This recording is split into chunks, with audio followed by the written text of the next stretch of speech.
यहीं से। मेरा नाम नामदेव दूधी है।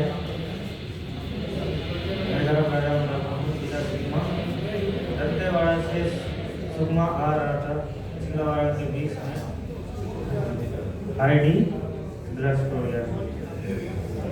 मैं उस समय दंतेवाड़ा जिला था, तो मैं ऑफिस काम से गया था और वापस आ रहा था। तभी सिंगावाड़ा के बीच में बम ब्लास्ट हुआ, तो मेरा एक पैर छलक। अभी ऐसे स्थिति में जीने की बहुत प्रॉब्लम होती है। एक पाँव से विकलांग हो गया और उस घटना में 31 लोग मारे गए थे और 50 लोग घायल हो गए थे जब वो दंतेवाड़ा से सुकमा बस में आ रहे थे चिंगावड़ा में। वो आवाज़ नहीं आ रही थी उनके माइक से। इसके बाद मैं आरती जी को बुलाऊंगा। मैं श्रीमती आरती विजय कांके जिला के अंतरगढ़ ब्लॉक के एक छोटा सा गांव है बुलावन, वहाँ की रहने वाली हूँ। मैं 15 साल की उम्र में विधवा हो गई और मेरे हाथ में 3 माह की छोटी सी बच्ची थी। जब मेरे पति का हत्या हुआ तब 2015 में नक्सलियों ने एम्बुश लगाकर मेरे पति को गोली मारकर हत्या कर दिए। उस समय मेरे गांव में बहुत नक्सली आया जाया करते थे।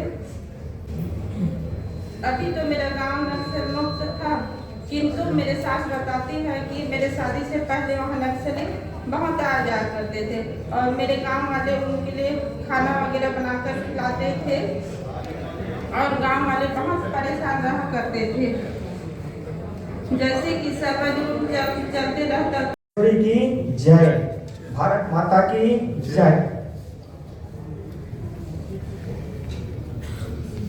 मेरा नाम केदारनाथ कश्यप है। मैं ग्राम पोस्ट तहसील मर्दापाल जिला कोंडागांव छत्तीसगढ़ का निवासी हूँ। जब बस्तर में नक्सलवाद का दंश इतनी चरम सीमा पर पहुंच गई थी कि हर बस्तरवासी उसकी दहशत से कांप रहा था। उस समय जब बस्तर में आम आदिवासी जनता के द्वारा एक ऐसी आंदोलन की शुरुआत की गई थी जिसका नाम था सलवा जुडूम। सलवा जुडूम, जिसमें बस्तर की आम जनता अपने बस्तर माटी को बचाने के लिए नक्सली हिंसात्मक तत्वों से बचाने के लिए एक ऐसा आंदोलन शुरू किया था जिसको हमारे देश के सुप्रीम कोर्ट के जज बी सुदर्शन रेड्डी के द्वारा 2011 में बंद करवा दिया गया, जिसका आप लोगों के समक्ष प्रत्यक्ष दिख रहा है। यह नजारा आप स्वयं देख रहे हैं। अगर 2011 में एक जज के द्वारा यह निर्णय लेकर के सलवा जुडूम को बंद कराया नहीं गया होता तो आज यह दृश्य आप लोगों के समक्ष प्रस्तुत नहीं होता। पहले मैं अगर बस्तर की परिभाषा करूं तो बस्तर बहुत ही इस्माइल तस्वीर रचना था। बसे बस्तर बहुत ही आधा सा के इस्माइल और त से तस्वीर और आर से रचना, ऐसी रचना थी प्रकृति की। बहुत ही वहां का सौंदर्य छवि ऐसा है जो देश दुनिया के लिए प्रचलित है। उस बस्तर को एक बी सुदर्शन रेड्डी, जिसको मैं अपनी भाषा में कहूं तो विरुद्ध सलवा जुडूम रेड्डी, जिसने सलवा जुडूम का विरोध किया था, उस विरुद्ध सलवा जुडूम रेड्डी के माध्यम से बस्तर ऐसा रक्त रंजित हो गया कि आज बस्तर की परिभाषा ही बदल गया। आज बस्तर की परिभाषा यदि कहें तो बम, ब से बम, आधा स से स्फोट और त से तर बतर रक्त रंजित क्षेत्र, जिसका नाम हो गया है बस्तर। रक्त रंजित नक्सली हादसा में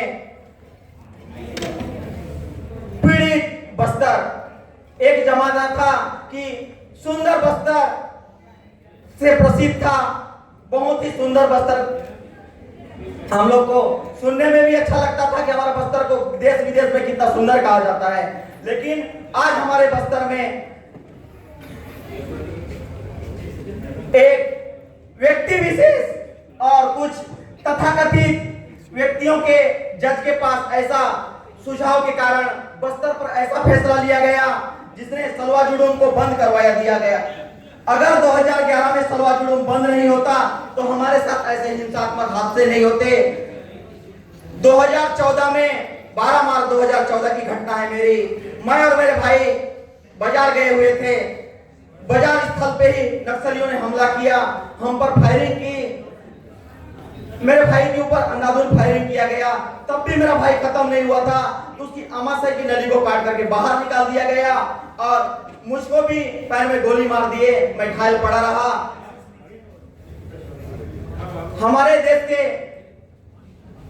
सभी जितने भी मीडिया वाले बंधु हैं और हमारे देश के सभी सांसदों से मेरा निवेदन है कि ऐसे हमने अभी सुना है कि हमारे देश के सर्वोच्च पद उपराष्ट्रपति पद के लिए बी सुदर्शन रेड्डी को उम्मीदवार के रूप में चयन किया गया है। मैं हमारे देश के सभी सांसदों से निवेदन कर रहा हूं कि ऐसे व्यक्ति का समर्थन सोच समझ के न करें, सोच समझ के समर्थन करें जिससे कि बस्तर जैसे हिंसात्मक तत्व और कहीं पनपने न पाए। यही मेरा आग्रह है और आप सभी मीडिया कर्मियों से मेरा निवेदन है कि हम बस्तर वासियों की सुरक्षा और उनकी जीवन को ध्यान में रखते हुए सभी हमारा सहयोग करें। धन्यवाद। मैं सियाराम राम के छत्तीसगढ़ के कांकेर जिला कोयलीबेड़ा ब्लॉक के एक सुदूर ग्राम का ग्रामवासी हूँ और मैं किसान हूँ और किसानी मेरे पूर्वजों के जो पकड़े हुए खेत थे, बनाए हुए खेत थे, उसकी खेती में सब परिवार जाके हम लोग बड़े मन लगाकर खेती किया करते थे और हमारे पूरे परिवार खुशमय जिंदगी जी।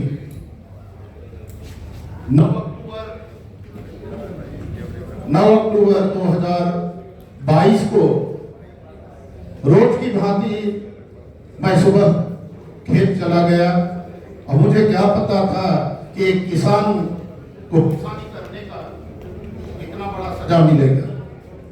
खेत गया हुआ और खेत में घात लगाकर वहां पर बैठे नक्सलियों ने पहले मेरे पैर गोली मार किया और गोली मेरे पैर में आर पार होकर निकल गई। उसके पश्चात मेरे पेट गोली मारा गया, मेरे पेट का अतड़ी कट गया, रीढ़ का हड्डी पीछे तरफ 5वां नंबर रीढ़ की हड्डी को रगड़ निकल गया और नस भी दब गया, जिसके कारण आज तक मैं चलने में असमर्थ हूं और विकलांग का जिंदगी जी रहा हूं। इस प्रकार जो खुद हमारे ऊपर जो बीती है, साथ में थे साथी, इस तरह के सभी लोग पीड़ित हैं।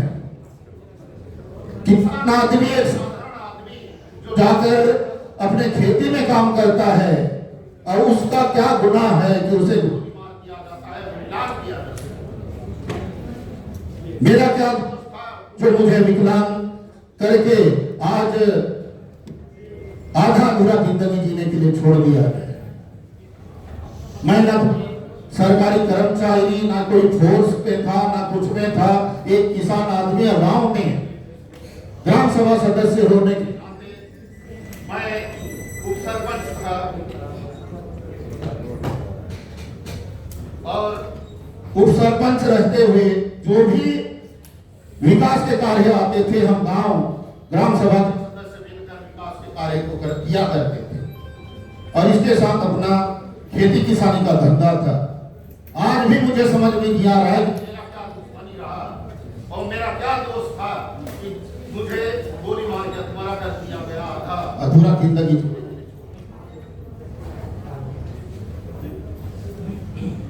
इसके बाद मैं महादेव